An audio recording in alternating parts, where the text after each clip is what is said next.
Mn2+ல எவ்வளவு எலக்ட்ரான் இருக்கு நம்ம எழுதணும். கவனிங்க, Mn ஏதாவது மேங்கனஸ் 25, எலக்ட்ரானிக் என்ன நமக்கு 3d5 4s2 அப்படின்னு இருக்கும்.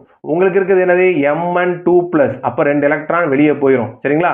அப்ப 3d5 தான் இருக்கும். ஓகேவா? ரைட்.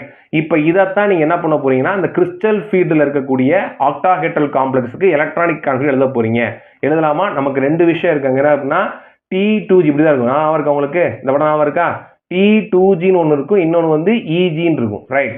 இப்போ நல்லா தெரிஞ்சுக்கோங்க, கீழே 3 ஆர்பிட்டால் இருக்கும், மேலே 2 ஆர்பிட்டால் இருக்கும். இது வரையணும் அவசியம் கிடையாது, உங்களுக்கு புரியுறதுக்காக சார் எழுதுறேன். நல்லா கவனிச்சுக்கோங்க.